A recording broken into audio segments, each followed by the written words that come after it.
अजी कामरेड जी, जो ये 5 राज्यों में चुनाव हुआ है, इसमें आपकी क्या प्रतिक्रिया है? ये 4 राज्यों का परिणाम तो आ गया है। अभी मैं वीडियो में देख रहा था कि 5वें राज्य का भी वो हंगिंग असेंबली की तरफ बढ़ रहा है, कुछ ऐसा मेरे को महसूस हुआ है।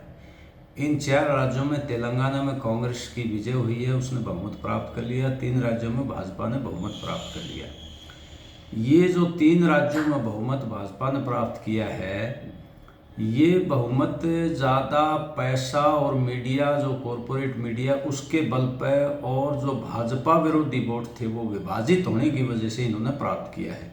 इस चुनाव में मुद्दे जो है, आम जनता के मुद्दे गायब थे। जो रोजगार का सवाल, महंगाई का सवाल और पुरानी पेंशन का सवाल, कृषि संकट का सवाल, ये तमाम जो देश में आपसी भाईचारा, इन ये मुद्दे इस चुनाव में नहीं थे। फिर भी ये चुनाव विपक्ष जीत सकता था।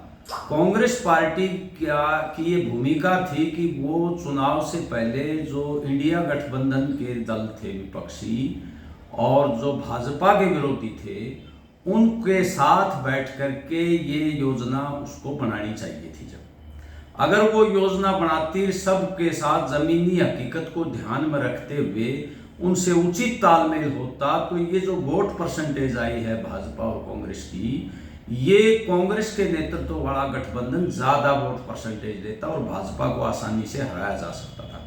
परंतु उन्होंने अपनी भूमिका नहीं निभाई। उनका स्वयं का संगठन तो कमजोर है और आपसी फूट भी है, लेकिन विपक्ष के साथ इंडिया गठबंधन के जो छोटे दल थे, जो भाजपा विरोधी थे, उनके साथ भी ठीक ढंग से तालमेल नहीं किया। और इनके हिमाचल और कर्नाटक के चुनाव के बाद ये अहम पैदा हो गया कि हम अकेले ही भाजपा को हरा देंगे। ये जो अहम पैदा हुआ, इसकी कमजोरी की वजह से ये चुनाव कांग्रेस हारी है।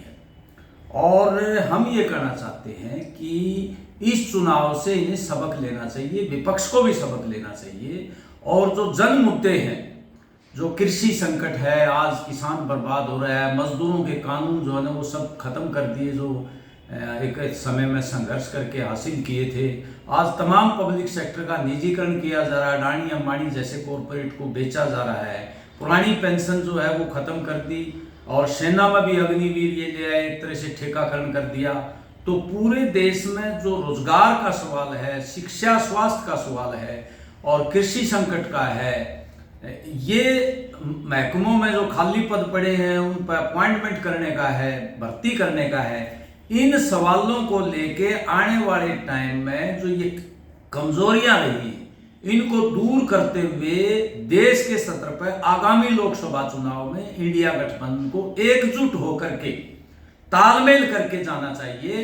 ये कोई बात नहीं, ठीक है, भाजपा ने भाई पैसे और मीडिया, कॉरपोरेट मीडिया की ताकत से एक बार सफलता प्राप्त कर ली, लेकिन आगामी लोकसभा में विपक्ष की चट्टानी एकता से, तालमेल से इनको हराया जा सकता है। ये असंभव नहीं है, लेकिन इसके लिए कांग्रेस को भी अपना हैम खत्म करना पड़ेगा। और जो मौजूदा दौर है, मौजूदा दौर में जो गठबंधन की राजनीति है उसको करना चाहिए। अकेली कोई पार्टी आज देश में नहीं है जो भाजपा को हराने में सक्षम है।